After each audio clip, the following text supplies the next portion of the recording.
ಬೆಳೆಗೆ ಯಾವಾಗ ಮಾಯಿಶ್ಚರ್ಸ್ ನೀರು ನಮ್ಮ ಡ್ರಿಪ್ ಆಗಿ ನೀರನ್ನು ಉಪಯೋಗ ಮಾಡೋದ್ರಿಂದ ಕಾಲುವೆಗೆ ಸಮೀಪ ಇರ್ತಕ್ಕಂಥ ರೈತ ಬಾಂಧವರು ಹೆಚ್ಚಿಗೆ ನೀರು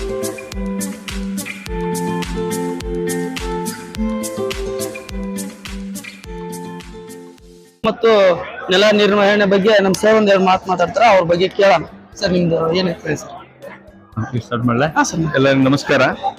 ಇವತ್ತಿನ ದಿವಸ ನಮ್ದು water and land management institute, ಇದು ನಮ್ಮ ಕರ್ನಾಟಕ ಸರ್ಕಾರದ ಜಲಸಂಪನ್ಮೂಲ ಇಲಾಖೆ ಅಂಡರ್ ಕೆಲಸ ಮಾಡ್ತಾ ಇದೆ.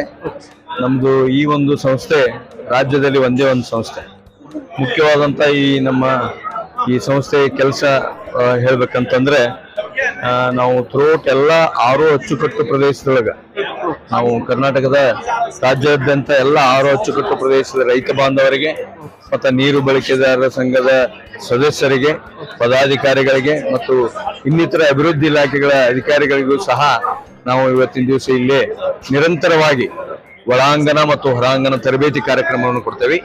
ಜೊತೆಗೆ ಇವತ್ತಿನ ದಿವಸ ಈ ಒಂದು ಅಚ್ಚುಕಟ್ಟು ಪ್ರದೇಶದಲ್ಲಿ ಸಾಕಷ್ಟು ನೀರನ್ನ ಮತ್ತು ನೀರನ್ನ ಇಂಜುಡಿಷಿಯಸ್ ಆಗಿ ಉಪಯೋಗ ಮಾಡೋದ್ರಿಂದ ಸಾಕಷ್ಟು ಮಣ್ಣಿನಲ್ಲಿ ಇವತ್ತಿನ ದಿವಸ ಸೌಳು ಜೌಳು ಆಗ್ತಕ್ಕಂಥ ಒಂದು ಪರಿಸ್ಥಿತಿ ಉದ್ಭವ ಆಗಿದೆ.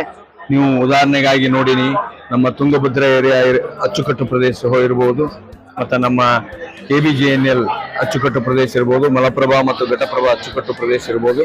ಅಲ್ಲೆಲ್ಲ ಇವತ್ತಿನ ದಿವಸ ನಮಗೆ ಈ ಒಂದು ನಮ್ಮ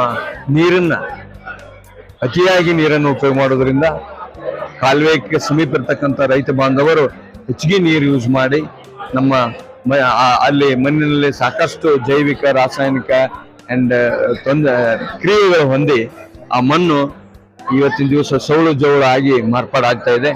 ಜೊತೆಗೆ ಈ ನಮ್ಮ ರೈತ ಬಾಂಧವರು ಒಂದೇ ಒಂದು ಬೆಳೆಯನ್ನು ಬೆಳೀತಾ ಇದ್ದಾರೆ. ಈಗ ನಾವು ಹೇಳ್ತಾ ಇದ್ದೇವೆ, ಈಗ ಮಲಪ್ರಭಾ, ಘಟಪ್ರಭಾ, ಅಲ್ಲಿ ಆ ಘಟಪ್ರಭಾ ಏರಿಯಾದಾಗ ಹೋದ್ರೆ ಬರೀ ಕಬ್ಬನ್ನೇ ಯಥೇಚ್ಛವಾಗಿ ಬೆಳೀತಾ ಇದ್ದಾರೆ.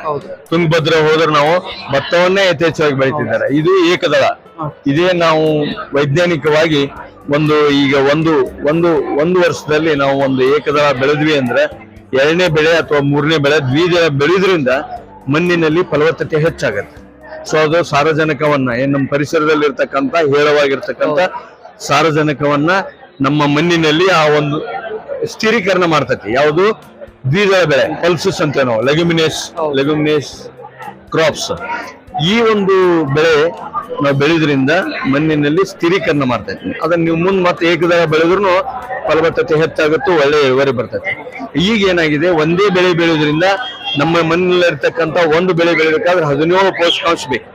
ಆ 17 ಪೋಷಕಾಂಶ ವರ್ಷ ನಾವು ಕಬ್ಬು ಭತ್ತ ಬೆಳೆದ್ವಿ ಅಂದ್ರೆ ಅದು ಡಿಫ್ಲೀಷನ್ ಆಫ್ ನ್ಯೂಟ್ರಿಯೆಂಟ್ಸ್ ಅಂತ ನಾವು ಆ ನ್ಯೂಟ್ರಿಯೆಂಟ್ಸ್ ಎಲ್ಲ ಖಾಲಿ ಆಗುತ್ತೆ.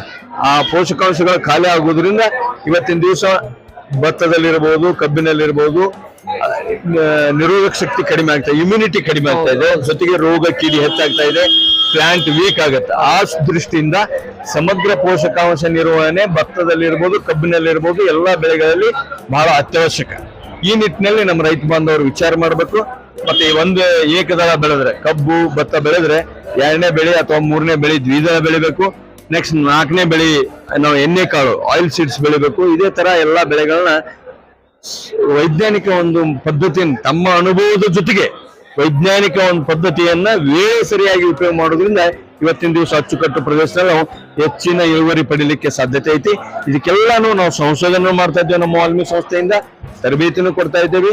ಸೆಮಿನಾರ್, ವರ್ಕ್ಶಾಪ್ ಎಲ್ಲ ನಮ್ಮ ಮಣ್ಣು ನೀರಿಗೆ ಸಂಬಂಧಿರ್ತಕ್ಕಂಥ ಹೊಸ ತಂತ್ರಜ್ಞಾನಗಳನ್ನ, ಹೊಸ ಸಂಶೋಧನೆಗಳನ್ನ ನಾವು ಕಂಡುಕೊಂಡು ಅವ್ನ ರೈತರ ಮಟ್ಟಿಗೆ ಎಲ್ಲಾ ಅಚ್ಚುಕಟ್ಟು ಪ್ರದೇಶದ ರೈತ ಬಾಂಧವರಿಗೆ ನಾವು ತಿಳಿಸಲಿಕ್ಕೆ ಸತತವಾಗಿ ನಾವು ಕೆಲಸ ಮಾಡ್ತಾ ಇದ್ದೇವೆ. ಈ ನಿಟ್ಟಿನಲ್ಲಿ ನಮ್ಮ ಜಲಸಂಪನ್ಮೂಲ ಇಲಾಖೆಯಿಂದ ನಮ್ಮ ಉಪಮುಖ್ಯಮಂತ್ರಿಗಳಾಗಿರ್ತಕ್ಕಂಥ DK ಶಿವಕುಮಾರ್ ಸಾಹೇಬರು ನಮ್ಗೆ ಎಲ್ಲಾ ರೀತಿಯಿಂದ ಈ ಒಂದು ಅಚ್ಚುಕಟ್ಟು ಪ್ರದೇಶದಾಗ ರೈತರಿಗೆ ಮಣ್ಣನ್ನ ಈ ಒಂದು ಸೌಳು ಜೌಳು ಆಗ್ತಾ ಇದೆ.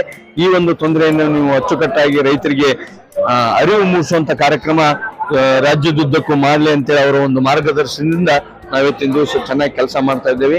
ಜೊತೆಗೆ ಕನ್ಸಲ್ಟೆನ್ಸಿ, ಯಾರೇ ರೈತರು ಅವ್ರ ಊರಾಗ ಕುಂತ್ಕೊಂಡು, ಅವ್ರ ಹೊಲದಾಗ ನಿಂತ್ಕೊಂಡು ನಮಗೆ ಫೋನ್ ಮಾಡಿ ಹೇಳಿದ್ರು, ಅದಕ್ಕೆ ಉತ್ತರವನ್ನು ಒದಗಿಸ್ಲಿಕ್ಕೆ ನಾವು ಸದಾ 24x7 ನಮ್ಮ ವಾಲ್ಮಿ ನಮ್ಮ ಸಂಸ್ಥೆಯಲ್ಲಿ ನಮ್ಮ ಎಲ್ಲ ಇಂಜಿನಿಯರ್ಸ್ ಇರ್ಬೋದು, ಅಗ್ರಿಕಲ್ಚರ್ ಸೈಂಟಿಸ್ಟ್ ಇರ್ಬೋದು, ಎಲ್ಲರೂ ಕೆಲಸ ಮಾಡ್ತಾ ಇದ್ದೇವೆ. Thank you sir. ಓಕೆ, ಈಗೇನು ಈ ಪದ್ಧತಿಯಲ್ಲಿ ನಾವು ಏನ್ ಮಾಡ್ತಾ ಇದ್ದೇವೆ ಅಂದ್ರೆ, ನಮಗೆ ಹೇರಳವಾಗಿ ಸಿಗ್ತಕ್ಕಂತ ನೀರನ್ನ ಅಚ್ಚುಕಟ್ಟು ಪ್ರದೇಶದಲ್ಲಿ ನಾವು ಹೆಡ್ ರಿಚ್ ಫಾರ್ಮರ್ ಅಂತೇವೆ. ಕಾಲುವೆ ಬಾಜು ಇರೋಂತ ರೈತರು, ನಡುವೆ ಇರುವಂತ ರೈತರು ಟೇಲ್ ಎಂಡ್ ಫಾರ್ಮರ್ಸ್ ಅಂತ ಹೇಳ್ತೇವೆ, ಕೊನೆ ಫಾರ್ಮರ್ಸ್. ಇವ್ರಿಗೆಲ್ಲ ಏನಾಗಿದೆ, ನಮ್ಗೆ ಅಚ್ಚುಕಟ್ಟು ಪ್ರದೇಶ ನಾವು ಪ್ಲಾನ್ ಮಾಡ್ಬೇಕಾದ್ರೆ ಸುಮಾರು ಪೊಟೆನ್ಶಿಯಲ್ ಎಷ್ಟು ಏರಿಯಾ ನಾವು ನೀರಾವರಿ ಮಾಡಬಹುದು ಅನ್ನೋದನ್ನ ಬಹಳ ಚೆನ್ನಾಗಿ ಅಸೆಸ್ಮೆಂಟ್ ಮಾಡಿದೆ. ಬಟ್ ಇಲ್ಲಿ ಏನಾಗಿದೆ, ಅಚ್ಚುಕಟ್ಟು ಪ್ರದೇಶಕ್ಕೆ ಸಮೀಪ, ಕಾಲುವೆ ಸಮೀಪ ಇದ್ದಂತ ರೈತರು ಯಥೇಚ್ಛವಾಗಿ ನೀರು ಯೂಸ್ ಮಾಡೋದು, ನಮಗೆ ಇನ್ಜುಡಿಷಿಯಸ್ ಆಗಿ ಯೂಸ್ ಮಾಡೋದ್ರಿಂದ ನೀರು ಇವ್ರಿಗೆ ಹೆಚ್ಚಾಗುತ್ತೋ, ನಡು ಒಂದಿಷ್ಟು ಪೋಲ್ ಆಗುತ್ತೋ, ಆಮ್ಯಾಗ ನಡು ಇರ್ತಕ್ಕಂಥ ರೈತರಿಗೆ ಸಿಗುತ್ತೋ, ಕೊನೆ ಟೇಲ್ ಎಂಡ್ ಫಾರ್ಮರ್ಸಿಗೆ ಎಲ್ಲೋ ಒಂದ್ ಕಡೆ ನೀರು ಸಿಗೋದು ಪ್ರಮಾಣ ಕಡಿಮೆ ಆಗ್ತಾ ಇದೆ. ಆ ದೃಷ್ಟಿಯಿಂದ ನಾವು ಏನ್ ಮಾಡ್ತಾ ಇದ್ದೀವಿ, ಆ ಇನ್ಜುಡಿಷಿಯಸ್ ಏನ್ ನಾವು ಹೇರಳವಾಗಿ ಯಥೇಚ್ಛವಾಗಿ ಉಪಯೋಗ ಮಾಡೋದ್ರಿಂದ ಈ ತರ ಹೊಸ ತಂತ್ರಜ್ಞಾನ ಡ್ರಿಪ್ ಮೂಲಕ ನಾವು ಸುಮಾರು 65ರಿಂದ 70% ನೀರು ಕಡಿಮೆ ಮಾಡ್ಬೋದು. ಕಡಿಮೆ ನೀರಿಂದ ಬೆಳೆಬೇಕು. ಅದು ಉದ್ದೇಶ ಇಷ್ಟೇ, ಬೆಳೆಗೆ ವಿವಿಧ ಹಂತದಲ್ಲಿ ಅದಕ್ಕೆ ಅವು ಎಷ್ಟು ನೀರು ಬೇಕು ಅಷ್ಟು ನೀರು ಒದಗಿಸಲಿಕ್ಕೆ ಈ ನಮ್ಮ ಡ್ರಿಪ್ ನಮ್ಮ ಒಂದು ಈ ತುಂತುರು ಹನಿ, ನಮ್ಮ ಡ್ರಿಪ್ ಹನಿ ನೀರಾವರಿ ಪದ್ಧತಿ ಬಹಳ ಚೆನ್ನಾಗಿ ಕೆಲಸ ಮಾಡ್ತಾರೆ. ಇದು ಏನಾಗುತ್ತಂದ್ರೆ, ಬೆಳೆಗೆ ಯಾವಾಗ ನೀರ್ ಬೇಕು, ಬೆಳೆಗೆ ಯಾವಾಗ ಮಾಯಿಶ್ಚರ್ಸ್ ನೀರ್ ಬೇಕಾದಾಗ ಈ ಡ್ರಿಪ್ ನೀರು ಒದಗಿಸುವುದರಿಂದ ಆ ಎಲ್ಲಾ ಬೆಳೆಗಳ ಹಂತದಲ್ಲಿ ಬೆಳೆ ಚೆನ್ನಾಗಿ ಬೆಳಿತೈತಿ. ಈಗ ಟೊಂಗೆ ಬರುವಾಗ, ಹೂವು ಬರುವಾಗ, ಕಾಳು ಕಟ್ಟುವಾಗ ನೀರು ಚೆನ್ನಾಗಿತ್ತು ಅಂದ್ರೆ ನಾವಾಗ ಅದಕ್ಕೆ ಕ್ರಿಟಿಕಲ್ ಸ್ಟೇಜ್ ಅಂತೇವೆ. ಆ ಸ್ಟೇಜ್ ನಾಗ ಒಳ್ಳೆ ಒಂದು ನೀರಿನ ಪ್ರಮಾಣ ನೀರು ಇತ್ತು ಅಂದ್ರೆ ಹೆಚ್ಚಿಗೆ ಹೂ ಆಗ್ತಾವ, ಹೆಚ್ಚಿಗೆ ಕಾಯಿ ಆಗ್ತಾವ, ಹೆಚ್ಚಿಗೆ ಇಳುವರಿ ಬರುತ್ತೆ. ಈ ಪದ್ಧತಿ ನಾವು ಸಂಶೋಧನೆ ಮಾಡಿದೇವಿ. ನಾವು ಹರಿ ನೀರಾವರಿ ಉಪಯೋಗ ಮಾಡೋದ್ರಿಂದ, ಇದನ್ನ ಉಪಯೋಗ ಮಾಡೋದ್ರಿಂದ 60 to 70% ನೀರು ಉಳಿತಾಯದ ಜೊತೆಗೆ ಇಳುವರಿನೂ ಹೆಚ್ಚು ಅಂತ ನಮಗೆ ಕಂಡು ಬಂದಿದೆ. ಇದು ಕರೆಂಟ್ ಇಂದ ಹೆಂಗ್ ಮಾಡ್ಬೇಕು ಸರ್? ಇದರಲ್ಲಿ ರೈತರು ಒಂದೊಂದ್ ಹೊಲ ಕರೆಂಟ್ ಇರ್ತೈತೆ ಸರ್, ಒಂದೊಂದ್ ಹೊಲ ಕರೆಂಟ್ ಸಿಗಂಗಿಲ್ಲ ಸರ್, ಅದಕ್ಕೆ ರೈತರಿಗೆ ತೊಂದರೆ ಆಗ್ತಿದೆ ಸರ್. ಅದ್ರ ನೀವೇನಾದ್ರು ಅಲ್ಲ, ಇವತ್ತು ನಾಳೆ ಏನಾಗ್ತಾ ಇದೆ ಅಂದ್ರೆ, ನಮ್ಮ ಇದಕ್ಕೆ ಡ್ರಿಪ್ ಇರಿಗೇಷನ್ ಗೆ ಬಹಳಷ್ಟು ಕರೆಂಟ್ ಬೇಕಾಗೋದಿಲ್ಲ ಪವರ್. ಇದ್ರಾಗ ನಾವು ಇವತ್ತು ನಾಳೆ ನೀವು ಸೋಲಾರ್ ಮ್ಯಾಗೂ ಮಾಡ್ಬೋದು. 2 ಎಕರೆ 3 ಎಕರೆ 4 ಎಕರೆ ಹಿಂಗೆ ಸೋಲಾರ್ ಯೂನಿಟ್ ಮಾಡಿನಿ ಇವತ್ತು ಮಾಡ್ತಾ ಇದೆ. ಮತ್ತೆ ನಮ್ಮ ಸರ್ಕಾರಗಳಿಂದ ಅದಕ್ಕೆ ಇನ್ಸೆಂಟಿವ್ಸ್ ಇದೆ, ಸಬ್ಸಿಡಿ ಇದೆ ಸೋಲಾರ್ ಇಂದ. ಅದನ್ನು ಉಪಯೋಗ ಮಾಡ್ಕೊಂಡ್ರೆ ಇನ್ನೂ ನಾವು ಕರೆಂಟ್ ಬಿಲ್, ವಿದ್ಯುತ್ ಶಕ್ತಿಯನ್ನ ಉಪಯೋಗ ಕಡಿಮೆ ಮಾಡಬಹುದು.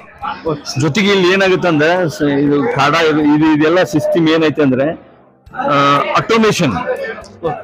ಇದನ್ನ ನೀವು ಒಂದು ಇಷ್ಟು ಟೈಮ್ 1 ತಾಸು ಇರ್ಬೋದು, 30 ನಿಮಿಷ ಇರ್ಬೋದು, ಅಥವಾ 50 ನಿಮಿಷ ಇದು ನಾವು ಸೆಟ್ ಮಾಡಿದ್ವಿ ಅಂದ್ರೆ ನಮಗೆ ಈ ಒಂದು ಪದ್ಧತಿ ಆಟೋಮೇಶನ್ನಾಗ ನಮ್ಗೆ ಗೊತ್ತಾಗತ್ತೆ ಎಷ್ಟು ನೀರು ಹೋತು, ಎಷ್ಟು ಕ್ವಾಂಟಿಟಿ ಆಫ್ ನೀರು ಹೋತು, ಅದು ಎಷ್ಟು ಏರಿಯಾ ಕವರ್ ಆಯ್ತು, ಎಲ್ಲ ಒಂದೇ ರೂಮ್ನಾಗ ನಾವು ಕುಂತ್ಕೊಂಡು ನೋಡ್ಬೋದು. ಇದು ಗೊಬ್ಬರನ ಒದಗಿಸಬಹುದು ಸರ್. ಅದ್ರ ಜೊತೆಗೆ ನಾವ್ ಏನಂತೇವೆ, ಫರ್ಟಿಗೇಷನ್ ಅಂತೇವೆ. ಅದ್ರ ಜೊತೆಗೆ ನಾವು ಲಘು ಪೋಷಕಾಂಶಗಳನ್ನು ಕೊಡ್ಬೋದು. ನಾವು ವೇಳೆಗೆ ಸರಿಯಾಗಿ ಬೆಳೆಗೆ ಯಾವ ಒಂದು ಪೋಷಕಾಂಶದ ಕೊರತೆ ಇರ್ತೈತಲ್ಲ, ಅದನ್ನ ಮನಗೊಂಡು ಅದನ್ನ ಗುರುತಿಸಿ ನಾವು ಆ ಒಂದು ಪೋಷಕಾಂಶನ ಒದಗಿಸಲಿಕ್ಕೆ ಇದೊಂದು ಬಹಳ ಅತ್ಯುತ್ತಮ ಒಂದು ಸಾಧನೆ. ಇಷ್ಟೊತ್ತು ನಮ್ಮ ಹೆಸರು ಡಾಕ್ಟರ್ ಗಿರೀಶ್ ಮರಡ್ಡಿ ಅಂತೇಳಿ.